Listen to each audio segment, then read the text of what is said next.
Praise the Lord, ஹல்லேலூயா. கிறிஸ்துவுக்குள் பிரியமானவர்களே, இந்த அருமையான நாளிலும் தேவ சமூகத்துக்கு வந்தவங்க ஒவ்வொருவரையும் இயேசுவின் நாமத்தினாலே வாழ்த்துகிறேன். இந்த நாளிலும் சங்கீதம் 16 அதிகாரம் 8வது வசனத்தை அடியேன் வாசிக்கிறேன். கர்த்தரை எப்பொழுதும் எனக்கு முன்பாக வைத்திருக்கிறேன், அவர் என் வலது பரிசத்தில் இருக்கிறபடியால் நான் அசைக்கப்படுவதில்லை. ஆமேன், ஹல்லேலூயா. பாருங்க, எவ்வளவு நம்பிக்கையோட விசுவாசத்தோடு கூட இவ்விதமாய் தாவீது சொல்லுகிறார். பாருங்க, கர்த்தர் என் பக்கத்துல இருக்கிறார், வலது பக்கத்திலேயே இருக்கிறாரு, ஆனால் நான் அசைக்கப்படுவதில்லை என்று. ஆமேன், ஹல்லேலூயா. தாவீதுடைய வாழ்க்கையில ஏராளமான பிரச்சனைகள், பலவிதமான தோல்விகள், அப்படி இருந்த பொழுதும் அவர் சொல்லுகிற விசுவாசமான வார்த்தை என்னன்னா, நான் அசைக்கப்படுவதில்லை என்று சொல்லுகிறார். ஆமேன், ஹல்லேலூயா. அன்பான தேவ ஜனமே, இந்த வேளையில் இந்த பிரசங்கத்தை கேட்கிற அருமையான பிள்ளைகளே, இந்த உலகத்துல உபத்திரம் உண்டு, ஆனாலும் நம்ம திடனா இருக்கணும். ஏன்னா இந்த உலகத்துல உபத்திரம் வரும்போது நம்ம விழுந்துருவோமோன்னு பயப்படாதீங்க. கர்த்தர் உங்கள் பட்சத்துல இருந்தா நீங்க எல்லா சூழ்நிலையும் இதை தாண்டி வர முடியும் என்றுதான் இந்த வசனத்துல சொல்லப்படுகிறது. ஹல்லேலூயா. பாருங்க, ஒரு முறை நல்ல பலத்த காற்றோடு மழை பெய்து கொண்டிருக்கிறது. எங்க வீட்டு எதிர்க்க இருக்கிற ஒரு பெரிய மரம் அது கீழே விழுந்துருச்சு. அது பக்கத்துல ஒரு சின்ன மரம் இருக்கு, ஆனா அது மட்டும் விழவே இல்லை. ஏன் விழல அப்படின்னா, மழை பெய்யும் போது காத்தடிக்கும் போது ஒரே மாதிரி தான்.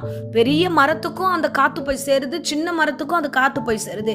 ஆனா பெரிய மரம் விழுந்துருச்சு, சின்ன மரம் மட்டும் ஏன் விழல?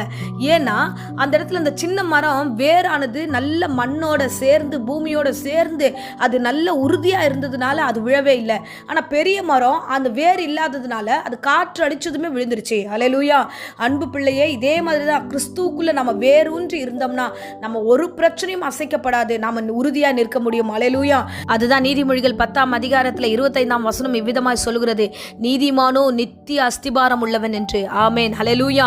கிறிஸ்துவுக்குள்ள, ஆண்டவருக்குள்ள பக்தியில வளருகிற ஒவ்வொரு பிள்ளைகளும், சத்தியத்துல வளருகிற ஒவ்வொரு பிள்ளைகளும் திட அஸ்திபாரம் உள்ள பிள்ளைகளா இருப்பீர்கள். அந்த அஸ்திபாரம் ஒரு நாளும் அசையாது. ஹல்லேலூயா. அஸ்திபாரம் இல்லாத வீடு விழுந்துரும், ஆனா அஸ்திபாரத்தோடு இருக்கிறது என்ன பிரச்சனை வந்தாலும் சரி, என்ன சூழ்நிலை வந்தாலும் சரி, அது உறுதியா நிற்கக்கூடியதா இருக்கிறது. ஆமேன், ஹல்லேலூயா. இதை நன்கு அறிந்தபடினாலதான் அவர் சொல்லுகிறார், வலது பக்கத்துல யார் இருக்கானா, என் கர்த்தர் இருக்கிறார், அதனால நான் அசைக்கப்படுவதில்லை. எனக்கு முழுமையான வல்லமை கொடுக்கிறவர், பலன் கொடுக்கிறவர், ஆசீர்வாதத்தை கொடுக்கிறவர் என்னோடு இருக்கிறார், அதனால நான் அசைக்கப்படுவதில்லை. அவருக்கு தெரியாம என் வாழ்க்கையில ஒண்ணுமே நடக்காது, அதனால நான் அசைக்கப்படுவதில்லை என்று தாவீது உறுதியாய் நம்பியிருந்தார். ஆமேன், ஹல்லேலூயா. அதே நீதிமொழிகள் 10:30 வசனம் சொல்லுகிறது, நீதிமான் என்றும் அசைக்கப்படுவதில்லை. ஹல்லேலூயா. பரிசுத்த ஆவியில வளருகிற நீங்க, தேவ வசனத்துல வளருகிற நீங்க, சத்தியத்துல வளருகிற நீங்க ஒரு நாளும் அசைக்கப்பட்டு போவதில்லை. கர்த்தருக்கு உண்மையாய் வாழ்கிற நீங்க அசைக்கப்பட்டு போவதில்லை. எந்த பிரச்சனையும் உங்களை ஒன்றும் பண்ணாது. ஆமென், ஹல்லேலூயா. விசுவாசத்தோட இருங்க, நம்பிக்கையோட இருங்க. கர்த்தர் உங்கள் பட்சத்துல தான் இருக்கிறாரு. பிரச்சனையை பார்த்த உடனே கலங்கி போய் ஐயோ இது என்னவாய் முடியுமோ என்று பயப்படாதீங்க. அசையாம உறுதியா நில்லுங்க. கர்த்தர் செய்வார், கர்த்தர் நடத்துவார். கர்த்தருக்கு தெரியாம நம்முடைய வாழ்க்கையில ஒரு அசைவும் அசையாது. ஹல்லேலூயா. வசனம் சொல்லுகிறதே, உங்கள் தலையில் இருக்கிற முடியெல்லாம் எண்ணப்பட்டிருக்கிறது என்று வேதம் சொல்லுகிறதே. அப்படி இருக்கும்போது நம்ம பிரச்சனையை அறியாமல் இருப்பாரா? நிச்சயமா எல்லாவற்றையும் அறிந்தவர் நம் மத்தியில இருக்கிறார். திடமனதா இருங்க, தைரியமா இருங்க. தேவன் உங்களோடு இருந்து பெரிய காரியம் செய்ய அவர் வல்லமுள்ள தெய்வமா இருக்கிறார். ஆமேன், ஹல்லேலூயா. அன்பு பிள்ளையே, கர்த்தருடைய வசனம் தான் நம்மளை நிலைநிற்க பண்ணும். கர்த்தருடைய வார்த்தை தான் நம்மளை உறுதியாய் நடத்தும். ஆகையால் அந்த வசனம் என்ற வார்த்தை என்ற பட்டயத்தை கையில வச்சுக்கிட்டு தேவனை நோக்கி விசுவாசத்தோட காத்துருங்க. கர்த்தர் பெரிய காரியங்களை செய்து உங்களை உறுதியாய் நடத்துவார். ஆமேன், ஹல்லேலூயா.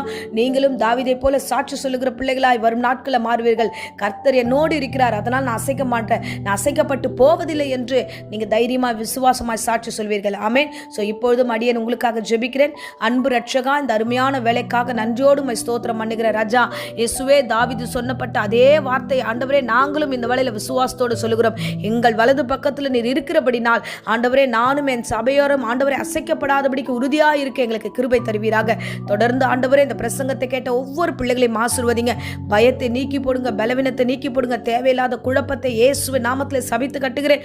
பிரச்சனையை கண்டு பயந்து போகாதபடிக்கு முன்னேறி செல்லக்கூடிய கிருபைகளை தருவீராக. ஆசீர்வதியும் கூட இரும். இயேசுவின் நேற்று நாமத்திலே ஜெபித்து இந்த பிள்ளைகளை ஒப்புக் கொடுக்கிற. விசேஷமா இந்த வேளையில ஆண்டவரே, யாராலும் வியாதியோடு பலவீனத்தோடு இருந்தா இந்த வேளையில அந்த வியாதி உண்டு பண்ணுகிற சாத்தானை இயேசுவின் நாமத்திலே சபித்து கட்டுகிறேன். பூரண சுகமும் ஆரோக்கியமும் சரித்து நிரப்பட்டும். தேவையில்லாத காரியங்களை விலக்கி காத்துள்ளும். ஆவியானோர் கூடவே இருந்து வழி நடத்தும். இயேசுவின் நேற்று நாமத்திலே இந்த வேளையில ஒப்புக் கொடுத்து ஜெபிக்கிறேன். ஜீவனுள்ள நல்ல பிதாவே. ஆமென், ஆமென். Praise the Lord. God bless you.